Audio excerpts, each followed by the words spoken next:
Nicolas Bouvier, vous ne le connaissez probablement pas, et pourtant c'est l'un des plus grands écrivains voyageurs du XXe siècle. C'est un peu le père spirituel de Sylvain Tesson. C'est un homme qui est né en 1929 et mort en 1998, qui fut un voyageur impénitent et qui, en 1953, partit pour la Yougoslavie avec un ami dans sa Fiat 500, mais en fait alla beaucoup plus loin, traversant la Turquie, l'Iran, l'Afghanistan, le Pakistan, et puis ultérieurement il fera de très nombreux autres voyages. Ce premier voyage, il l'a raconté dans un livre qui est devenu culte, qui s'appelle L'usage du monde, et qui est devenu la référence des écrivains voyageurs. Écoutez ce qu'il dit du voyage dans ce livre. Un voyage se passe de motifs, il ne tarde pas à prouver qu'il se suffit à lui-même. On croit qu'on va faire un voyage, mais bientôt c'est le voyage qui vous fait ou vous défait. Alors pour ça, bien sûr, il faut être en mesure de se laisser porter par l'événement, par l'inconnu, par l'inattendu, par la rencontre, bref, par tout ce que l'on ne trouve que rarement dans les voyages dits organisés et qui sont souvent trop organisés. Nicolas Bouvier, c'est aussi bien sûr un style extraordinairement drôle, vivant, touchant, un jugement sur les êtres et les choses plein de justesse. Écoutez par exemple, toujours on parle de l'attrait de l'inconnu. Mais c'est pour les paresseux ça, l'inconnu. On ne dit pas assez, comme dans la répétition, le mystère grandit.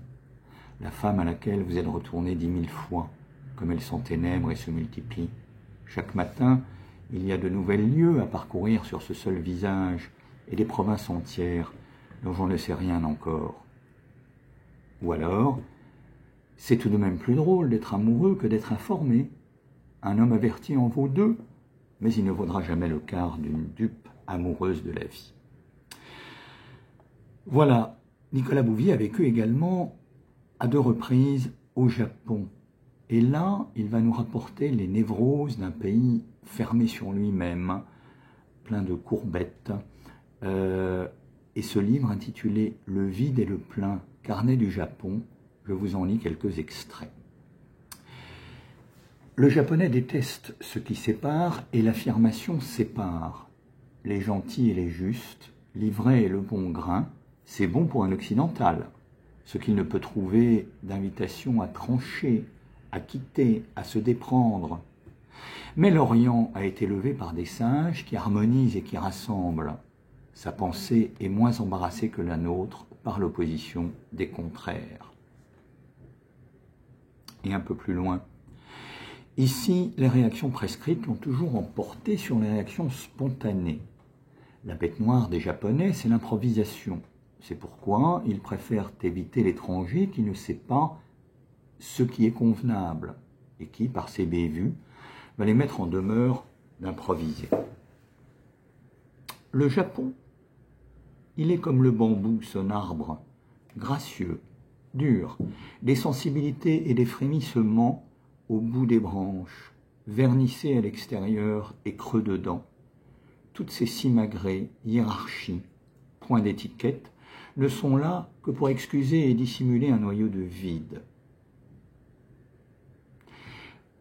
Prenez les choses les plus simples et compliquez-les à l'extrême. Comme ça, vous serez certain de ne pas être pris pour un paysan. Et enfin, il n'y a personne dans cette salle, seule une âme collective. Options, initiatives, réactions et ressources qui chez nous seraient l'apanage de l'individu, relèvent ici du corps social. L'individu s'abstient de se prononcer ou de prendre parti et laisse ce soin à sa compagnie, à sa famille, à son club. Voilà des jugements un peu sévères, mais qui marquent la différence qu'il peut y avoir entre l'esprit et la mentalité d'un Japonais et celle d'un Occidental. Je vous recommande vivement la découverte de Nicolas Bouvier au travers de ces 2 ouvrages, L'usage du monde et ses carnets du Japon.